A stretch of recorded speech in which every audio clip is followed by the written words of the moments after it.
chronique.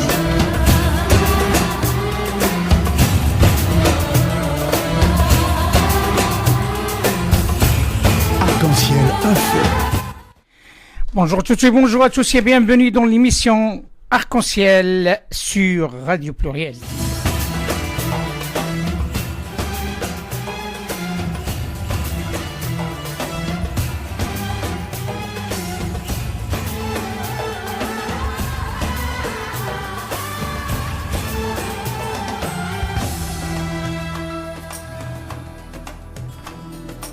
Arc-en-ciel au cœur du Maroc. Heureux de vous retrouver, mesdames et messieurs, dans cette émission spéciale, une émission dédiée à deux dossiers d'importance, un concernant la géopolitique régionale et le deuxième toujours en relation avec l'islam de France. Et comme ça a été annoncé, nous sommes heureux de recevoir pour la deuxième, voire la troisième fois, Monsieur le Président de l'Institut Prospective et Sécurité en Europe, spécialiste des questions de sécurité européenne et des relations internationales, secrétaire national chargé des questions de défense à l'UDI, professeur associé à l'Université Paris-Sud. Nous sommes heureux, mesdames et messieurs, de recevoir M. Emmanuel Dupuy. Bonjour, M. Dupuy. Bonjour, et bonjour aux auditeurs. Bonjour, M. Dupuy, et bienvenue dans l'émission Arc-en-ciel. Actualité oblige, comme vous êtes un spécialiste de la sécurité, mais aussi un spécialiste de la géopolitique et de la géostratégie. La question concernant un sujet d'actualité, l'impact de la défragmentation éventuelle des États souverains sur la stabilité et la sécurité de la région. On prendra exemple le référendum catalan et son impact en Europe, et bien entendu les mouvements séparatistes en Afrique du Nord. Ma première question, si vous le permettez, le mouvement catalan trouve-t-il ses origines dans des considérations d'ordre politique ou purement économique, ou les deux à la fois? Et quel rôle peut pour l'Europe dans ce défi? Alors les deux, évidemment, puisque le mouvement autonomiste catalan, qui est, faut-il le rappeler, à la différence du mouvement autonomiste basque, qui a commencé pratiquement à peu près au même moment, à la fin des années 70, avec des revendications bien évidemment antérieures, mais qui ne s'étaient pas exprimées de la même manière, violence par le Pays basque, et une volonté d'identité politique et de réclamation politique, de revendication politique du côté catalan, donc ne s'est pas exprimé de la même manière. D'ailleurs, les résultats que les deux régions ont obtenus ne sont pas les mêmes.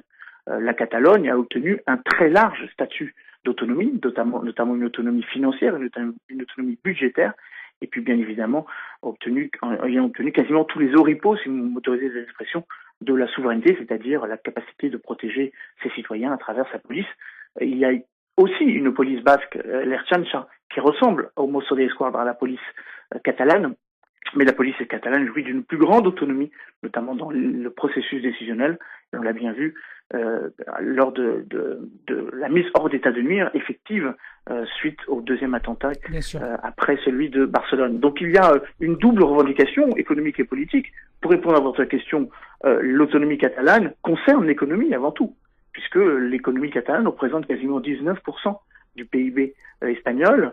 La population catalane, qui réside en Catalogne, et c'est utile de préciser que ce ne sont pas tous des Catalans, les personnes qui résident en Catalogne représentent à eux seuls déjà près de 20% de la population espagnole, un petit peu moins de 20% de la population espagnole, mais bien évidemment c'est une question économique puisque le PIB de la Catalogne avoisine quasiment les 192 milliards d'euros, la mettant en même position que certains États de l'Union européenne, d'où sa revendication d'un statut supplémentaire, ou en tout cas l'étape suivante à celui qu'il avait déjà, c'est-à-dire celui de l'autonomie depuis 1992. À votre avis, ce mouvement est appelé à rester un phénomène localisé et spécifique à la démocratie espagnole, ou aura tendance à s'étendre davantage dans toute l'Europe, voire à se propager dans un monde aujourd'hui globalisé? Notamment, on constate sur le sud du Soudan, après son indépendance, les Kurdes réclament un État indépendant et d'autres. Alors, bon, déjà par rapport à votre question, il faut sans doute relativiser le résultat du référendum. Le résultat du référendum a donné une très large majorité oui, mais en ne prenant en considération qu'une partie du corps électoral sur les quasiment 6 millions de résidents, de 5,4 les 5 millions et 400 000 votants, seulement 2 millions se sont rendus aux urnes. Donc, pas besoin d'une calculatrice pour voir que c'est la moitié du corps électoral. Donc, il faut relativiser un petit peu ce résultat. Il faut d'autant plus relativiser ce résultat que l'exécutif politique catalan, celui donc qui est accusé par le gouvernement central madrilène de faire sédition, en l'occurrence à travers la personnalité dont on entend de plus en plus le nom, donc le président de la Généralité Carlos Puigdemont, mais son prédécesseur également Arturo Mas, et avant lui Jordi Pujol. En tout cas, Carlos Puigdemont est largement aussi critiquable au sens littéral du terme dans sa volonté d'imposer à une population qui ne l'a pas majoritairement élu, puisque lors des derniers scrutins, une bonne partie des Catalans ne s'étaient pas rendus aux urnes, ce qui fait dire qu'il n'a été élu finalement qu'avec 48% des scrutins et non pas 52%, comme le corps électoral, comme le résultat l'avait précisé, puisque en termes de sièges, il a au sein de l'Assemblée autonome catalane 52% de ses sièges, mais évidemment, quand on corrèle cela avec la participation électorale, cela minore un petit peu sa légitimité. C'est d'autant plus fort qu'on l'a bien vu aujourd'hui avec la mobilisation de tous ceux qui n'avaient pas voté d'une part, ou tous ceux qui ne se reconnaissent pas dans le processus d'autonomie. Et je réponds partiellement à votre question. Premièrement, ça ne fera pas tache d'huile, car il y a une grande remobilisation autour de la centralité espagnole. Le discours du roi de vendredi dernier a montré à quel point l'unité espagnole était solide et à quel point cette réalité s'imposait aux autres régions qui, faut-il le rappeler, bénéficient de large autonomie, comme c'est le cas de la région Séville, de la région andalouse, ou de la région du Pays Basque. Maintenant, sur votre question par rapport à la capacité de faire tache d'huile, moi je la pose autrement. La question de l'autonomie, la question des statuts d'autodétermination et les velléités indépendantistes ont précédé, et de longue date, le cas catalan.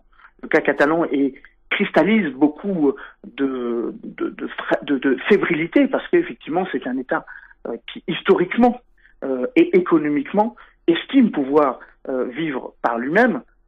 Il n'est pas enclavé comme d'autres territoires, je pense notamment aux créations récentes d'États. Prenons juste la création du Kosovo en 2008, et faut-il rappeler que sur les 193 États qui composent les Nations Unies, seuls 114 États reconnaissent le Kosovo, 35 ne le reconnaissent pas. D'ailleurs, 5 États européens, dont l'Espagne, ne reconnaissent pas le Kosovo, justement dans cette logique qui a voulu qu'en 2008, l'Espagne ne voulait pas que cela crée un précédent sur son propre territoire. Donc il faut poser la question autrement.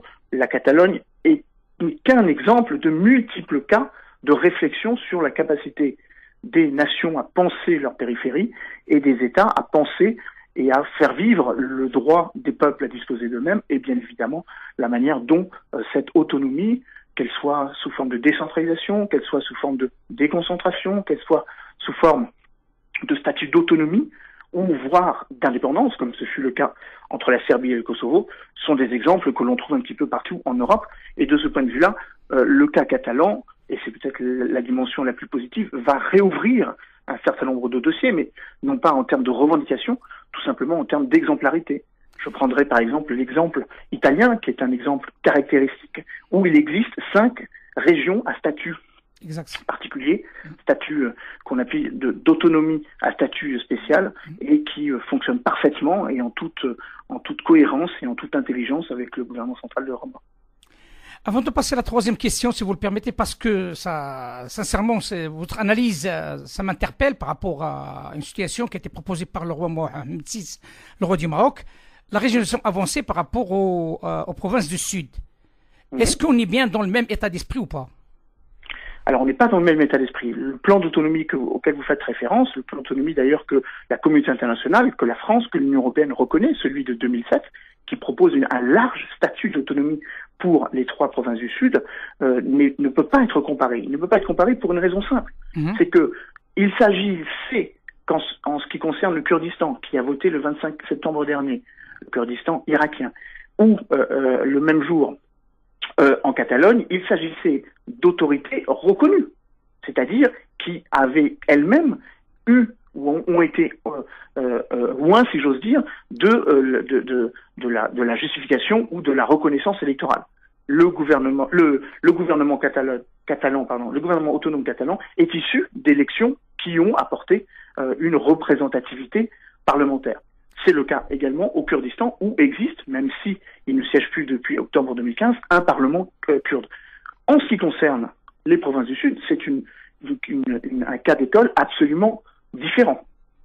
Ceux qui revendiquent potentiellement l'indépendance d'un certain nombre de territoires, en l'occurrence les trois provinces du Sahara occidental, ne sont pas reconnus internationalement. Le Polisario, pour ne pas le nommer, n'a aucune reconnaissance, ni au niveau juridique, ni au niveau international. Donc il serait compliqué d'avoir une reconnaissance d'un des deux partis, sachant qu'en termes de droit international, le Polisario n'est reconnu par aucune des organisations internationales. C'est la raison pour laquelle la solution n'est envisageable qu'entre le Maroc et d'autres pays, si tant est que ces pays puissent et veuillent s'engager comme médiateurs. Je pense notamment aux Nations Unies ou à l'Union européenne. Donc c'est pas tout à fait le même cas. Bien entendu. Ma dernière question, je sais personnellement que vous êtes pris et je tiens à vous remercier personnellement par rapport à cette acceptation et surtout un dimanche. Quelle aurait été la réaction d'autres pays démocratiques, en particulier en Europe ou en Amérique du Nord, face à la situation dans laquelle se trouve aujourd'hui la démocratie espagnole? Qu'aurait-il la France, l'Italie, l'Allemagne ou la Belgique? Comment auraient réagi des États-Unis, le Canada par exemple? Alors, encore une fois, sans aller jusqu'au Canada ou aux États-Unis, il suffit juste de prendre les exemples qui ont émaillé l'actualité administrative, si j'ose dire, des 30 dernières années en Europe. Si on prend par exemple le cas de la Finlande, où existait des velléités indépendantes, notamment localisées dans les îles de Åland, donc qui sont au large de la Finlande, et qui avaient pendant de nombreuses années réclamé un statut d'indépendance ou un statut d'autonomie plus large. Et il se trouve que après moult négociations et à travers une médiation d'ailleurs sur laquelle l'Union européenne a été active, on a abouti à un statut d'autonomie élargie qui permet ce qu'on appelle une autonomie gouvernementale, ce qui a permis à un certain nombre de revendications d'indépendance au niveau territorial de trouver une cohérence à aller vers ce statut qui économiquement était rentable et avantageux. J'ai évoqué le cas en Italie d'un certain nombre de régions autonomes. C'est le cas par exemple de la région du Frioul, de la Vénétie julienne, où on pourrait aussi prendre en exemple le cas du Sud-Tirol en Autriche, mais surtout il faut prendre le cas de l'Irlande du Nord, qui après avoir vécu un drame humain et un drame économique et un drame sécuritaire pendant près de 30 ou 40 ans, ont abouti en 89 à un accord de paix aboutissant à un maintien au sein du Royaume-Uni au profit, bien évidemment, des populations et, bien évidemment, en tenant compte du processus de réconciliation nationale. Donc on voit bien que sans aller très loin ou de manière très ancienne en arrière, il y a des exemples dans lesquels la négociation, dans lesquels le dialogue, dans lequel le rôle de médiation que peut constituer l'ONU, en l'occurrence, en ce qui concerne les processus que j'évoquais précédemment, ou l'Union européenne, peuvent jouer leur rôle. Et c'est précisément ce qui manque actuellement, ou ce qui fait défaut dans le cas catalan, puisque malgré les nombreuses propositions de médiation, l'Union européenne a proposé de jouer les médiateurs, mais pour l'instant, l'Espagne n'y est pas forcément favorable, partant du principe que ce n'est qu'un problème interne, en termes de droit interne au gouvernement espagnol. La Suisse joue actuellement et propose sa médiation en discutant avec les deux parties, le Vatican également. On sait à quel point la puissance de l'Église catholique dans cette région est une réalité. D'ailleurs, les archevêques de Madrid et les archevêques de Barcelone se sont parlé il y a de cela 2 jours.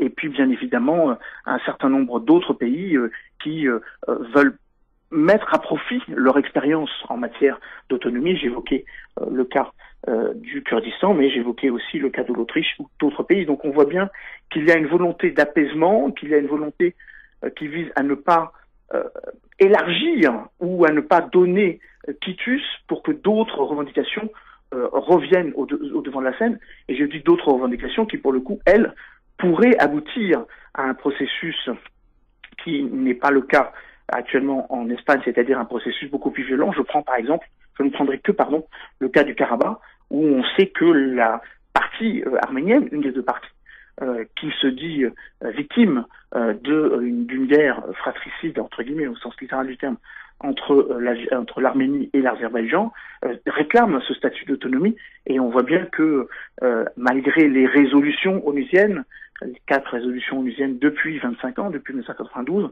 on voit bien que cette question se heurte à un principe de droit. Il y a un État qui estime, et c'est ce que l'ONU lui reconnaît, que son territoire a été annexé, et un autre État qui estime que cette annexion répond ou correspond au droit des peuples à disposer d'eux-mêmes, ou correspond à ce que la majorité voudrait.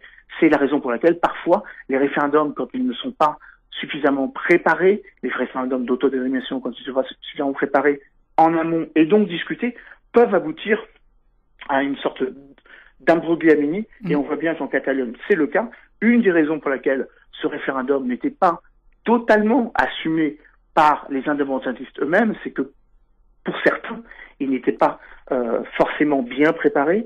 Par exemple, c'est le cas de la maire de Barcelone, Ada Colau, qui n'a pas vraiment poussé à ce que ce référendum ait lieu maintenant. D'ailleurs, il faut rappeler qu'un certain nombre de villes n'ont pas voulu organiser ce référendum. C'est le cas, par exemple, de Gérone ou de Lérida. Et donc, une partie des bureaux de vote à Barcelone n'ont pas pu fonctionner. Donc, on voit bien qu'il y a là un préalable ou une sorte de jeu qui est davantage lié à la démocratie interne, au rapport entre le centre et la périphérie dans les États, et un petit peu moins avec cette capacité, bien que certains voudraient y voir un préalable, à ce que cela impacte sur d'autres exemples que l'on peut qualifier de conflits gelés. Et bien évidemment, vous avez parfaitement raison d'évoquer le cas du Maroc ou le cas du Karabakh, et on pourrait aussi élargir au cas de la Transnistrie. Monsieur le Président de l'Institut Prospective et Sécurité en Europe, merci infiniment de cet éclairage tant attendu. À très bientôt. Merci. Merci beaucoup. Merci. Merci. Au revoir. Au revoir.